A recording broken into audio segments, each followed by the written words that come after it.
त्याचप्रमाणे अंपायर सौजन्य जे तुम्ही ऑफिशियली पंच आणि महाराष्ट्र टेनिस क्रिकेटच्या पटलावरती ज्या पंचांना प्रचंड मागणी आहे असे तिन्ही पंच आपल्या स्पर्धेसाठी तुम्ही पाहतात.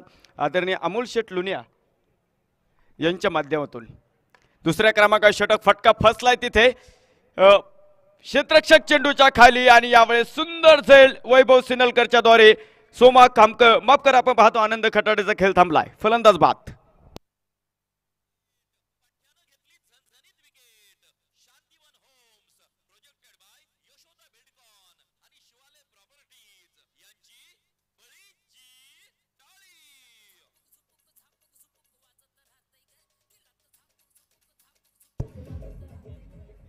उंच हवेमध्ये फटका खेळला मिड ऑफ क्लिअर करायचा होता. सुंदर झेल वैभवचा आपल्याला तिथे मैदानाच्या आतमध्ये पाहायला मिळाला. टेनिस क्रिकेट मधलं एक मोठं नाव तुम्हाला मैदानावरती पाहिलं. 2 गडी बाद 9 धावा धावफलकावरती आपल्याला इथे पाहायला मिळत आहेत. संघर्ष हा मैदानाच्या आतमध्ये रंगलेला आहे. उपजीविकेसाठी आवश्यक असणाऱ्या विषयाचे शिक्षण जरूर घ्या.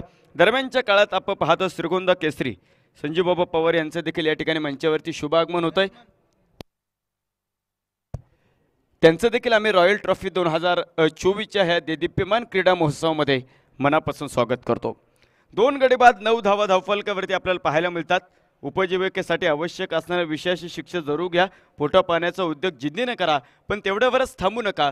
साहित्य कला शिल्प नाट्य वाचन यातील एखाद्या कलेशी मैत्री करा. पोटा पाण्याचा उद्योग तुम्हाला जगवेल परंतु मित्रांनो कलेशी केलेली मैत्री तुम्ही का जगायचं हे तुम्हाला सांगून जाईल. आयुष्य खूप सुंदर आहे. अनुभव तुला सांगत जाईल. प्रयत्न करा विसरू नको वेड्या मार्ग तुला सापडत जाईल. तुमचे प्रयत्न जर प्रामाणिक असेल तर यशाला देखील पर्याय नाहीये. पुढचा संडव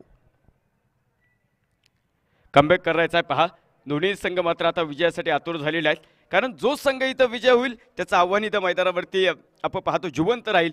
जो संघ इथं पराभूत होईल आपण पाहतो रॉयल ट्रॉफी 2025 तिसऱ्या पर्वाची तुम्हाला वाट पाहावी लागेल. त्यामुळे अभिनय तो कभी नाही अशी कामगिरी तुम्हाला मैदानावरती करावी लागणार आहे. यावेळेचा चेंडू उंच हवेमध्ये खेळला मिड ऑफ चेंडूच्या खाली आणि आणखीन एक मोठा धक्का मैदानावरती. क्लासिक हंटर स्पोर्ट घरगाव संघाचा यावेळेस संघाचा नेता कोसळला आहे.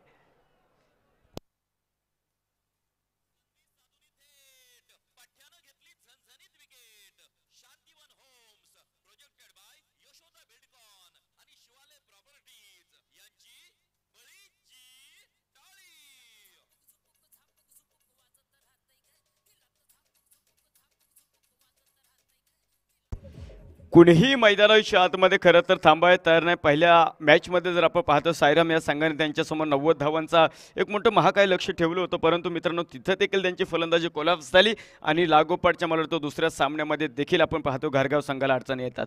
बॅटर विनंती असेल की स्पीडअप करा. घारगाव संघ विनंती असेल अजूनही आपल्याला बरेचसे सामने मैदानावरती खेळवायचे आहेत याची नोंद घ्या. धावफलकावरती आपण जातो. 3 गडी बाद 9 धावा आपल्याला इथे मैदानाच्या आतमध्ये पाहायला मिळत आहेत. मोठा संघर्ष हा मैदानाच्या आतमध्ये रंगलेला आहे. असं म्हटलं जातं की शांततेच्या काळात जर जास्त घाम गाळला तर युद्धाच्या काळामध्ये कमी रक्त सांडावं लागतं. तुमचा होमवर्क हा महत्त्वाचा आहे. न्यू बॅटर मैदानावरती दाखल होतील. अमित मोतीकर यांना तुम्ही मैदानावरती पाहतात. त्याचप्रमाणे आपण पाहतोय या स्पर्धेमध्ये प्रत्येक सामन्यातल्या सामनावीरासाठी आपण पाहतो एसएन ब्रँड हम यांच्या माध्यमातून आकर्षक असा टी शर्ट आहे. त्याचप्रमाणे आपण पाहतो सानिका स्पोर्ट्स शॉपीच्या माध्यमातून आकर्षक अशी ट्रॉफी प्रत्येक सामन्यातला मॅन ऑफ द मॅचसाठी असेल.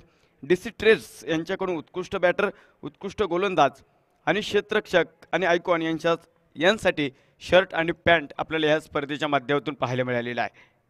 यावेळेचा चेंडू होता पुन्हा एकदा फटका फसलाय. उलट्या पावलाने गौरव तिथे चेंडूच्या खाली जातोय आणि आणखीन एक मोठा धक्का बसतोय. घारगाव संघाच्या या भरभक्कम फलंदाजाला खिंडार पडलाय.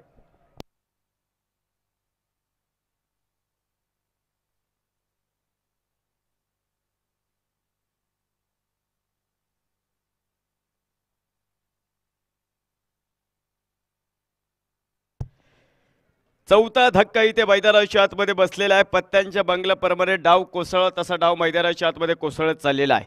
या स्पर्धेतील उत्कृष्ट गोलंदाजासाठी आपण जर पाहिलं उत्कृष्ट फलंदाजासाठी या स्पर्धेमध्ये आकर्षक असे खऱ्या अर्थाने स्पोर्ट्स सायकल आहे आणि ज्यांनी आपल्याला